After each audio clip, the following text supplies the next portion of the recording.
everyone, Amer back with another Mission Impossible episode review. I'm really happy for this one, even though I have this horrible little zit on my nose. I have no idea where that came from. Pardon me for that. But I am now in my new office. It's still a little bit of a work in progress, but at least I'm happy that that's finally the case. Anyway, this time I am reviewing Season 5, Episode 19, which is called the Cataflaque, which I must admit is a word that I have never heard outside of anything to do with this particular episode. A cataflaque, in case you don't want to look it up, is basically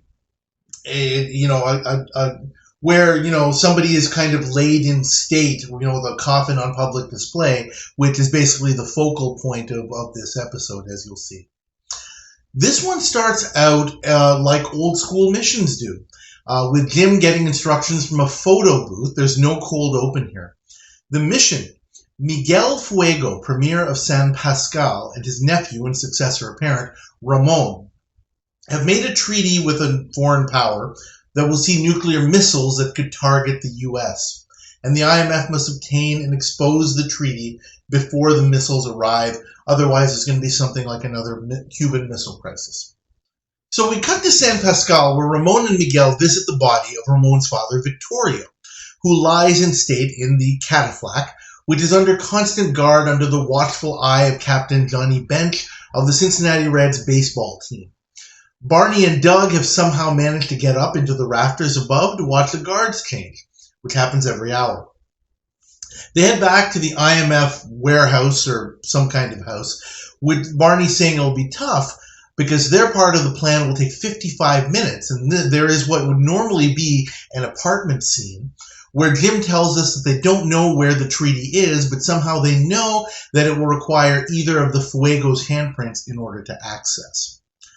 Paris sneaks into Ramon's car and holds him at gunpoint, saying he's Alfredo Sanchez, whose father is being held in Madrena prison for trying to protect Victorio from being murdered, and he wants Ramon's help to get him out. Paris says Miguel Fuego had his brother killed so he could become the premier, and a month ago a prison guard told him that the elder Sanchez is still alive in the prison. Miguel says he'll get police chief Rodriguez to look into it, but Paris says that Rodriguez was the one who set him up for murder, and he's been on the run since. Cops arrive nearby, and Paris darts away, with Officer Jim checking on Ramon, who reveals nothing about the conversation, but wants to know if Sanchez is caught. Barney, Doug, and some helpers bust their way into the old Madrena prison, which is in actuality abandoned for 60 years. They make their way into some of the old cells, preparing for later by carving out some stones and whatnot. Meanwhile, the Fuegos discuss the treaty with Colonel Rodriguez, and Ramon suggested as a gesture of goodwill to the people, Madrena should be demolished. Rodriguez seems confused by the request coming basically out of left field, which to Ramon seems like he's waffling. He makes hints about some of the things that Paris told him, but of course his uncle and Rodriguez have no idea what they're talking about. The next morning, Ramon sees Dana bump his car with her shiny yellow convertible and is angry until he sees who he's dealing with. And then, of course, he chats Dana up with a suave demeanor, but she's quite forward about getting to the point, so Ramon follows her home. In a very Cinnamon Carter-esque move, she gets close to him, puts Ramon's gun on the table, uses a button to switch it to one with blanks. Doug busts into the room as the jealous husband, and Ramon is forced to shoot him. Cops arrive quite quickly, putting Ramon under arrest despite his plea of self-defense. One of them knocks out Ramon with a ring to the neck. Ramon comes to in the prison in a dingy cell, demanding answers. He realizes he's in Madrena, despite Rodriguez saying it's been closed for 60 years. What's up with that? Officer Jim arrives, who Ramon recognizes. And Jim says he won't be let out until he confesses to murdering Doug. Ramon says that Dana can corroborate his story, and she's actually right outside the cell. But she makes up a story about them having a long-standing affair, sending Ramon into a rage, making him look even more guilty. The final nail in the proverbial coffin is Ramon's arrest order, signed by his uncle, completely convincing Ramon that he is wanted out of the way for some reason. And Paris Sanchez was right about his father. Ramon is AWOL from the scheduled cabinet meeting, worrying Miguel and Rodriguez, as he's always very diligent about his responsibilities. Meanwhile, Doug and Barney start lowering some hooks down from the rafters above the Cataflaque, in an effort to get under its edges and silently lift it up with winches. A gear gets stuck, causing the ceremonial wreath Ramon had put there earlier to almost fall over, but the two manage to get the coffin up to the top and make the switch. With 2 minutes left to put it back in place before the guard changes, and they get their hooks out of sight with seconds to spare until and then Mr. Bench returns with the new guards. Ramon gets a visitor to his cell, a heavily grizzled old man who looks at him as though he's seen a ghost. Ramon settles him down, realizing that he must be Alfredo's father, Martin, telling him who he is. He says he's been in prison for so long, Martin has, that he's forgotten so many things. But there was a diary with what happened to Victoria, and he's forgotten what happened to the diary too. News comes to the Premier's office about the shooting at the hotel and Ramon's arrest by apparent imposters. Ramon decides to go to Martin's cell with him to hide from the cops who are coming for his confession. The IMF, of course, predicted Ramon would do exactly that, and so they pretend to sound an alarm. When the coast is clear, Ramon goes back to his cell, stuffing Martin back into his hole to avoid having to deal with the excess baggage, and heads out into the hallway to make an escape, which the IMF, of course, allows to happen. As Ramon opens the main door, Jim is there with Paris as Alfredo, who knocks Jim out so that he and Ramon can leave. Paris takes Ramon to the IMF's hiding spot, which is, of course, otherwise empty for the moment. Ramon tells Paris he saw his father Martin, but the old man didn't survive the escape attempt. Paris acts upset, remembering times when he would watch his father make wax sculptures. The light bulb goes off for Ramon, and they head to the Cataflaque, where Ramon somehow coercing the wimpy guards to stand down. Ramon breaks the wax sculpture of Victorio planted by Doug and Barney, and the two head back to their hiding place. The diary tells Ramon that Miguel and Rodriguez hired him to make the sculpture, and Rodriguez then arranged a lobotomy for Victorio to spend the rest of his life in a nearby sanitarium. Meanwhile, the Premier and Rodriguez survey what the IMF has done, including setting up the prison and the wax sculpture, but they can't figure out why they're making Ramon believe he's a fugitive. Miguel orders a search, while Paris and Ramon head to the sanitarium to see the patient named Salazar, who is catatonic. As Ramon questions him, Salazar has a tear fall and touches Ramon's ring, which his father had given him a long time ago. Ramon seethes sadly, promising to make his father's tormentors pay. Paris hears the police calling all citizens to find Ramon and tells him that he needs to come up with a way out of their predicament, suggesting that Ramon must know something that his uncle doesn't want to make public. There's got to be some way out. Ramon agrees, saying he knows a secret way to Fuego's office, and off the two head, with Ramon using his handprints to open a secret compartment with the treaty. Ramon stops to get some money, leaving the treaty on a chair, and Paris quietly picks it up and heads out. Miguel and Rodriguez return to the office, with Ramon threatening them with his gun and accusations. They try to talk to him, but Ramon says that Sanchez has told him everything. He turns, and of course, Sanchez is gone. And Ramon looks at the now empty chair, with all three realizing what's happened to the treaty. Paris hops into the IMF van, and off they go. Mission accomplished. I'm going to give this episode a grade of a B+. This is yet another episode that I watched many, many years ago, some 30 years ago. It's part of my nostalgia filter when it comes to Mission Impossible. But in reviewing it this time again, looking at it objectively, I think this grade is deserved. Let's start with the good, as always. First of all, John Vernon is excellent. We've seen him before, and we will see him again in the next 2 seasons. And you can't have a bad episode with John Vernon. I don't think it's possible. Season 7 will test that. But it won't be his fault, I assure you. The other 2 guest stars, Will Culova as Miguel Fuego and Ramon Bieri as Colonel Rodriguez. You might remember Mr. Bieri from Submarine. They're both really great in their roles, although their roles are very, very, relatively speaking, they're minor. They're not really the targets of this mission. They're kind of ancillary to the action. What is really, really great about this episode, I feel, is that it really has an old school feel to it. It's more like a season 2 or season 3 mission in the way that it is structured and so much about it. There's no cold open like there is in most season 5 episodes. There's, it goes in that kind of order that we were kind of used to, with him kind of getting his mission, and then we kind of cut to the action. The only difference is that, Jim gets his mission, and then we go to the opening music. But that's still okay. The structure is still very much the same. Also, the way that the IMF goes about structuring their plan and the plot and the way that they're going to get their mission accomplished is really, really old school feeling. Dana, in this one, more than any other of the ladies who has been the female agent, kind of channels the spirit of Cinnamon Carter in this one, I dare say. Some people might say, oh my God, how the heck can you compare Leslie Warren to Barbara Bain? In this one, I think it's okay, because the way that she pulls off, being, the femme fatale and just kind of, luring Ramon into, what needs to be done is very, very, very Cinnamon-esque.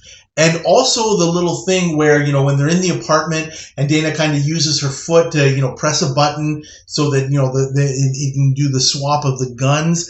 Also really, really neat. Harkens back to those days in seasons 2 and 3 where that sort of thing would happen fairly regularly. There's some other things that I'll say about that which are kind of counterpoints to what I'm saying, but the old school feel of this episode is really, really refreshing.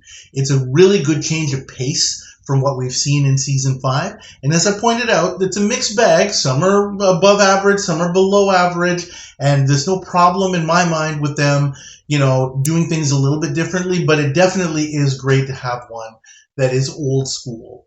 Again, nothing wrong with it at all. Other things that were good.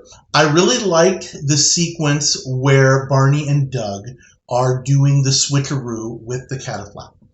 The way with the hooks going down and the hooks coming up and all of that kind of thing. It's really, really well staged and it looks good on TV. It doesn't take up as much time as I actually recall it taking up when I first thought about this episode. The use of the music is good. It has a right amount of tension. I think that scene is really good. And even though that is kind of the point where, there's the oh no moment where it looks like the wreath might fall or something like that, that's okay. That actually makes sense in terms of in terms of the action that's in this episode. So it's not really contrived or anything like that. It's fine. I like that part of it. Also good. Paris as the older Sanchez in the prison. What a great job of makeup. I think there's a lady named Adele Taylor. I read her name from the dossier. What a fantastic job she did on the makeup for Nimoy's hair and his mask and all of that stuff. Wow. And again, just Leonard Nimoy, his acting in that scene about, oh yeah, I knew some things, but I forgot, and all of that. It's wow. Just really, really, really top notch. Thinking and hoping and wishing that Nimoy wished that he got more parts like that, more characterization on that in this show. Things might have gone a little bit differently had that been the case. I've already mentioned a little bit about the plot. Also about the plot, I think that the plot is very, very sensible. It's well paced. It's an above average plot, and the way that it's laid out, I've already mentioned, is really, really good. It makes sense that the IMF is a couple of steps ahead of Miguel Fuego, Ramon's uncle, and also Colonel Rodriguez. Since what they're doing is so kind of off the wall and unexpected, it doesn't seem like, even though the IMF is kind of in total control of the environment and nothing really goes wrong or threatens the mission, there's logic to it. It reminds me a little bit of Operation Rogosh from way back in season 1. This is not a separate and mislead plot as many of them have been. And Rogosh was not like that either. Rogosh was more of an isolate and mislead plot, which is what this is. You put somebody in, unusual circumstances, you completely take them out of their comfort zone, and you make them believe something has happened that hasn't really happened. And you just, you make them react the way that you want them to react and lead them down the path that you want to go. That's really the hallmark of an old school mission for this show. And it makes sense here, and it works really, really well. As a bit of a counterpoint, I will say that Ramon Fuego, the character, we've already talked about John Vernon, the actor, but Ramon Fuego, the character, is entertaining enough that he overcomes the lameness and conceit that he has, like a lot of Season 5 villains do. He's not a schmuck. The IMF totally earned their win. And as a further counterpoint to that, as part of, the old school plot, you've got to kind of take the good with the bad here. I've mentioned the good and how refreshing it is. Part of what was not so great, and I did mention this in a lot of reviews from seasons 2 and 3, is that the IMF is often very over the top in terms of the amount of effort that it puts into completing a mission. It's always bothered me in situations where the IMF seems to have unlimited resources. I mentioned many times about having unlimited knowledge and that sort of thing. Here, in this one, it's not really a matter of having unlimited knowledge, but the amount, and it's not even unlimited resources. They do have some extra manpower, but it's not a whole heck of a lot. There's a few guys for the, what has to happen in the prison. There's the couple of folks that are in the sanitarium. It's not unreasonable. But, for the IMF to go through the lengths that they go through to accomplish this mission, sometimes it's like, it's almost like they're trying too hard. Here, I do feel that a little bit, but it is somewhat justifiable, given that they are going after somebody who, for all intents and purposes, is kind of like the vice president of his country for all practical purposes. So, it's okay. I'm not going to say that it's terrible, but it is something to point out, like we had in a lot of the old school missions. A couple of other things that bothered me. Why is this a Doug episode and not a Willie episode? Wouldn't Willie have been really, really useful for certain things, like basically, ripping out those stones in the prison and all of that kind of thing? Poor Barney has to do all of that work. The only thing that would make any sense to me, and it really doesn't make sense at all, is that the producers and the writers felt that Doug would be a more convincing jilted husband for Dana rather than Willie. I'm not buying it, and it really doesn't make sense to me at all that would be the case, that should be the case. This really should have been a Willie episode. It would have made all the sense in the world. A couple of other things that bothered me towards the end. First of all, these guards and their rifles. What is the point of these guards if Ramon Fuego can just kind of walk in with a handgun and say, everybody get out of the way? Seriously, what are these guards supposed to be doing if that is possible under any circumstances? Paris isn't armed. At least we don't see him being armed. He grabs one of the rifles from the other guys. I guess there's a possibility that the guards were maybe figured, oh, well, he's Minister Ramon Fuego, so, maybe he's here just to see his father or whatever. But come on, by this time, it's apparently been like a whole day and a half or a couple of days, because that earlier in the episode, Miguel, Ramon's uncle, points out that, hey, remember, we have a cabinet meeting tomorrow night. And that time comes and goes. We have a scene where Miguel and the Colonel are talking about the fact that, hey, where is Ramon? He hasn't showed up. So, it has been that day. The guards should know something about Ramon and that, he's a fugitive or whatever. I just don't understand how they allow themselves to basically be, just abandon their duty. Like, the whole point of them being there is to prevent this sort of thing, isn't it? That was kind of stupid. The last thing that I'll mention, which again is not too bad, but I think it is worth mentioning a little bit. At the end, Paris just kind of walks away with the treaty, which Ramon basically kind of just tosses on a chair because he's going to get some money for them to take for their escape. And Paris just kind of picks it up and quietly walks out. That's not bad. I think it's okay for this particular mission. It fits kind of... It's okay. It does remind me, though, of...